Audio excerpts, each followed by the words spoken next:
Hello everyone, welcome to my YouTube channel anti net classes. कैसे हो आप सब? आई होप आप सब बहुत अच्छे हैं और आपकी प्रिपरेशन बहुत अच्छे से चल रही है।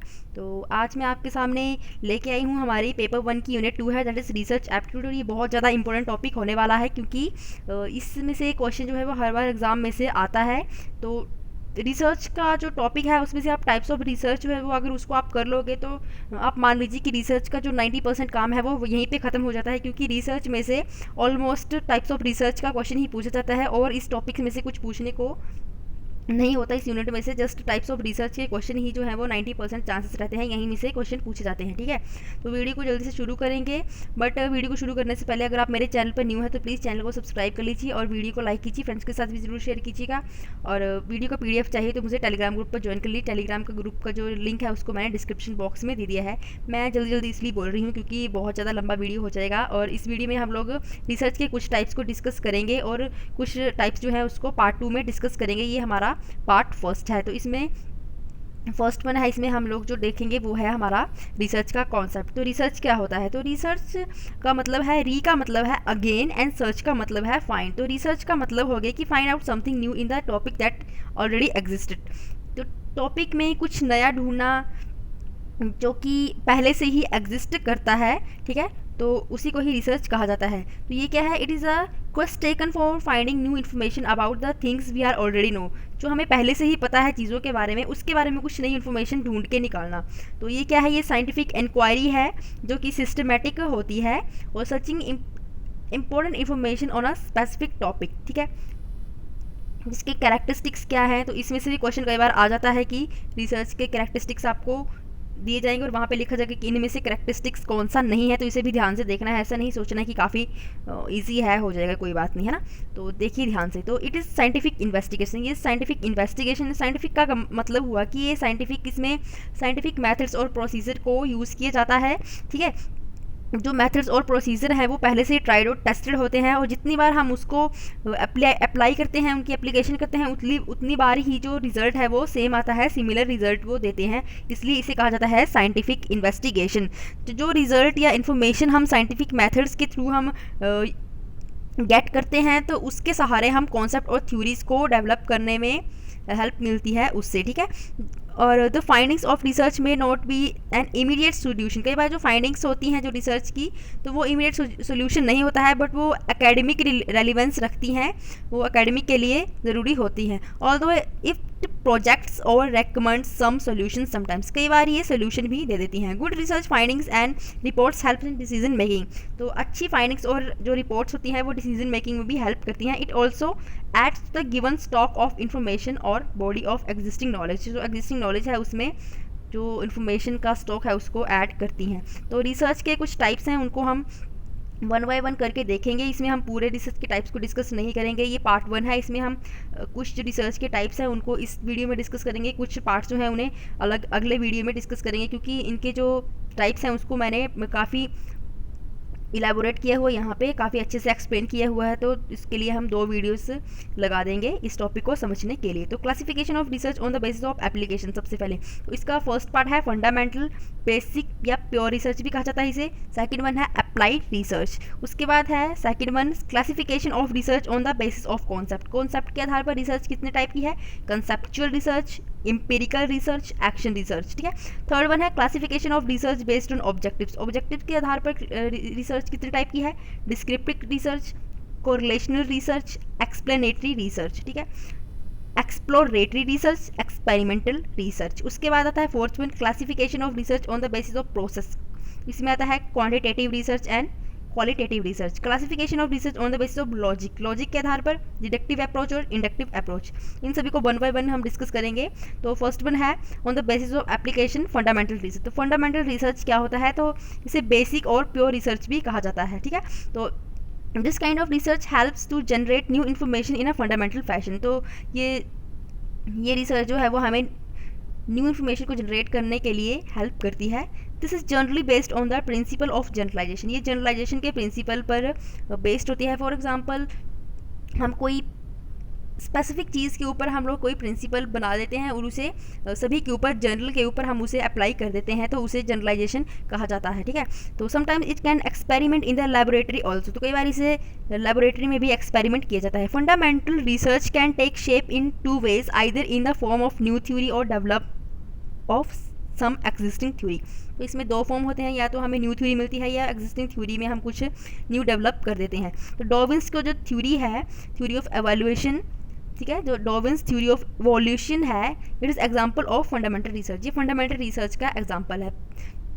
वैसे तो बाद में इस थ्योरी में बहुत से रिसर्चर्स ने इसमें अल्टरनेट कर दिया था, बट जो मेनली है वो फंडामेंटल थ्योरी, डार्विन्स की थ्योरी को ही माना जाता है, ठीक है। तो basic research is completely theoretical, ये कम्प्लीटली थ्योरेटिकल होता है, इसमें प्रैक्टिकल वर्क नहीं होता। इसमें जो बेसिक प्रिंसिपल और जो भी हमारी थ्योरीज होती हैं उसको टेस्ट किया जाता है। It tends to understand the basic law, जो बेसिक लॉ है इसमें उसी को समझने की कोशिश की जाती है। Basic research deals with generalisation formulation of theory about human behaviour, इसमें ह्यूमन बिहेवियर के बारे में थ्योरीज को फॉर्मुलेट किया जाता है और उसे जनरलाइज भी किया जाता है। तो fundamental research can take shape in two different ways, इसमें दो टाइप्स में फंडामेंटल रिसर्च जो है वो काम करती है। फर्स्ट वन है डिस्कवरी ऑफ न्यू थ्योरी, इसमें हम न्यू थ्योरी की डिस्कवरी भी करते हैं, and development of existing theory, और जो एग्जिस्टिंग थ्योरी है उसकी डेवलपमेंट भी इसमें की जाती है। उसके बाद आती है अप्लाइड रिसर्च। तो अप्लाइड रिसर्च क्या होता है, तो जो फंडामेंटल रिसर्च में हमने प्रिंसिपल्स और जो भी हमने रूल्स बनाए होते हैं, जो भी हमने प्रिंसिपल बनाए होते हैं, तो उन प्रिंसिपल्स को इसमें हम उन्हें बेस्ट पॉसिबल मैनर में यूटिलाइज़ करने की कोशिश करते हैं। जो भी फंडामेंटल रिसर्च में हमने थ्योरीज बनाई होती हैं उन्हें एक्चुअल और मीन्स पॉपुलेशन में फील्ड पे जाके उन्हें हम अप्लाई करते हैं। अप्लाइड मीन्स अप्लाई करना है, उनसे आपने उनको अप्लाई करना है। फॉर एग्जांपल फंडामेंटल रिसर्च में मैं आपको एक करंट एग्जांपल देने की कोशिश करती हूँ। फॉर एग्जांपल फंडामेंटल रिसर्च में क्या होता है कि अगर कोविड-19 है तो उसके लिए जो एक वैक्सीन हम लोग सोच रहे हैं कि वैक्सीन बनेगी, तो वैक्सीन बनाने के लिए जो भी थ्योरी, क्योंकि इसके लिए न्यू नॉलेज की ज़रूरत पड़ेगी, न्यू नॉलेज को गेन किया जाएगा, तो जो भी उसको बनाने के लिए जो पेपर वर्क होगा, जो पेपर के ऊपर जो थ्योरी बनेगी वो होगी हमारी फंडामेंटल रिसर्च। एंड जब उसको सही मायने में कोविड की जो वैक्सीन है उसको हम ह्यूमन के ऊपर टेस्ट करके देखेंगे, तो वो होगी हमारी अप्लाइड रिसर्च। मीन्स उसको हम जो भी हमने थ्योरी बनाई है तो वो सच में जो है वो यूज़फुल है या नहीं, उसकी यूज़फुलनेस को चेक करेंगे हम अप्लाइड रिसर्च में, तो उसको कहा जाएगा अप्लाइड रिसर्च। तो इसमें applied research is useful because it provides convincing evidence to the usefulness of basic research और थ्योरी। तो जो भी बेसिक रिसर्च और थ्योरी की यूजफुलनेस है उसको वो यूज़फुल है या नहीं उसके बारे में एक जो एविडेंस प्रोवाइड करवाती है। It aims at collection of data for verifying existing theory and models, जो भी एग्जिस्टिंग थ्योरी या मॉडल्स है उसके डाटा को वेरीफाई करने में हेल्प करती है। It helps to find a solution for real life problem और solution adding the knowledge in not only the aim. तो ये जो है वो रियल लाइफ प्रॉब्लम को सॉल्व करने में हेल्प करती है। इसमें सिर्फ नॉलेज को ही ऐड करना इसका मेन एम नहीं है, बल्कि जो रियल लाइफ प्रॉब्लम है उनका सोल्यूशन करना है, यही इसका मेन एम है। Marketing and medical research are the example of applied research. जो मेडिकल और जो मार्केटिंग है वो अप्लाइड रिसर्च के यहाँ पे एग्जांपल आ जाते हैं। तो इसमें डिफरेंस क्या है फंडामेंटल और अप्लाइड रिसर्च में? तो फंडामेंटल रिसर्च है ये एडिशन टू नॉलेज है, इसमें जो नॉलेज है उसमें एडिशन किया जाता है। उसके बाद जो अप्लाइड रिसर्च है उसमें एग्जिस्टिंग प्रॉब्लम का सोल्यूशन किया जाता है। सेकंड वन है डिस्कवरी और इन्वेंशन। जो फंडामेंटल रिसर्च है उसमें डिस्कवरी या इन्वेंशन की जाती है, जबकि अप्लाइड रिसर्च में उस डिस्कवरी को जो भी आपने बनाए होते हैं, आपके फंडामेंटल जो भी आपने बनाए होते हैं रूल्स, उनको आप अप्लाई करते हो अप्लाइड रिसर्च में। जो फंडामेंटल रिसर्च है वो मोस्टली एकेडमिक होती है, जबकि उसका जो यूज़ है वो प्रैक्टिकली प्रॉब्लम को सोल्व करने में किया जाता है। जो फंडामेंटल रिसर्च है वो एक्सटेंसिव होती है नेचर में और वो इंटेंसिव होती है, ठीक है। तो रिसर्च कॉन्सेप्ट के बेस पर, first one conceptual research. Conceptual research जो है वो बेसिकली किसके द्वारा यूज़ की जाती है? वो फिलोसफर्स और स्कॉलर्स के द्वारा नए कॉन्सेप्ट को बनाने के लिए की जाती है और करंट कॉन्सेप्ट्स को समझने की कोशिश की जाती है। It is identify with some unique thoughts and hypothesis. इसमें कुछ यूनिक थॉट्स और हाइपोथेसिस को बनाया जाता है जो कि related to some abstract idea और थ्योरी, जो कि किसी आइडिया और थ्योरी से रिलेटेड होते हैं। उसके बाद आती है इम्पीरिकल रिसर्च। तो इम्पीरिकल रिसर्च, जैसे ही आप इम्पीरिकल वर्ड पढ़ें तो इम्पीरिकल वर्ड के साथ आप ये याद रखने की एक्सपीरियंस या एक्सपेरिमेंट, ठीक है। इम्पीरिकल का मतलब होता है एक्सपीरियंस और ऑब्जर्वेशन। तो इसमें क्या किया जाता है कि ये database research that comes up with conclusion that are capable of being verified with the observation और एक्सपेरिमेंट। तो ये रिसर्च जो है वो कुछ कंक्लूजन के साथ आती है जो कि हमारी ऑब्जर्वेशन और एक्सपेरिमेंट को वेरीफाई करती है। In this research the researcher must formulate a working hypothesis. इसमें जो रिसर्चर है वो वर्किंग हाइपोथेसिस बनाता है और डाटा को कलेक्ट करता है और हाइपोथेसिस को या तो वो प्रूव करता है या डिसप्रूव करता है। उसके बाद आती है एक्शन रिसर्च। एक्शन रिसर्च का जो टर्म को यूज़ किया था वो किया था 1940s में कर्ट लेविन ने, जो कि एक जर्मन अमेरिकन सोशल थेरेपिस्ट थे, ठीक है। उन्होंने इसे एक्टिविटी रिसर्च के रूप में भी बताया था। तो एक्टिविटी रिसर्च का मतलब हुआ लर्निंग बाय डूइंग। एक्शन का मतलब है कि आपने एक्शन करना है, उसको करके सीखना है। लर्निंग बाय डूइंग, आपने कुछ करना है फिर उससे सीखना है।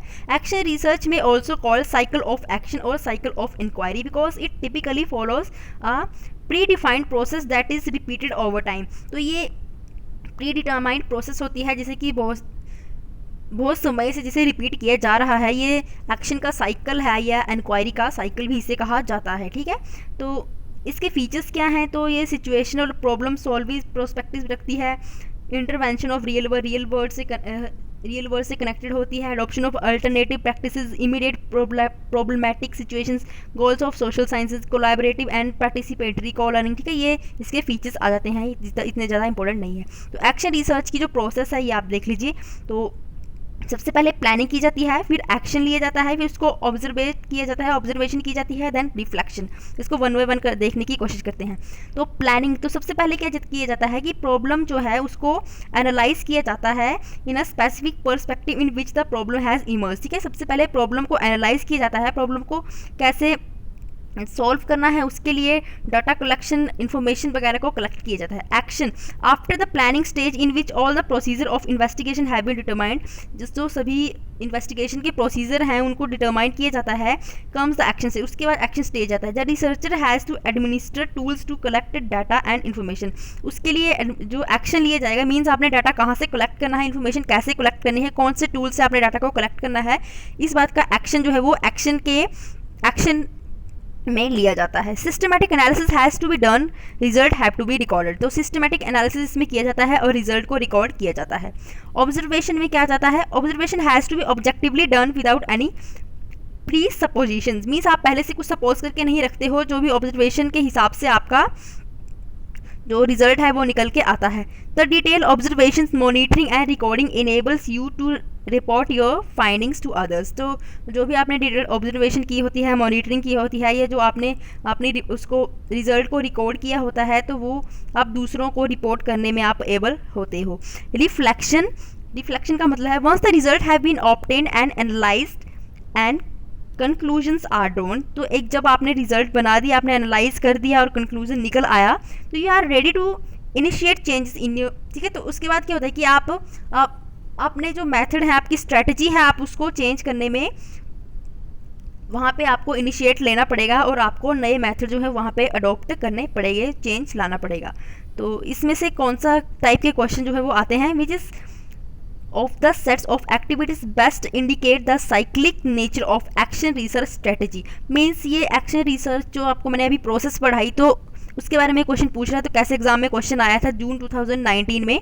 तो रिफ्लेक्ट, ऑब्जर्व, प्लान, एक्ट। सबसे पहले आप रिफ्लेक्ट करते हो, ऑब्जर्व करते हो या क्या करते हो, ठीक है। तो इसका जो राइट आंसर है वो है 4, दैट इज आप सबसे पहले प्लान करते हो, देन एक्ट करते हो, फिर उसको ऑब्जर्व करते हो और देन रिफ्लेक्ट। तो thanks for watching, bye bye, take care. मिलते हैं इसके नेक्स्ट पार्ट में, ओके।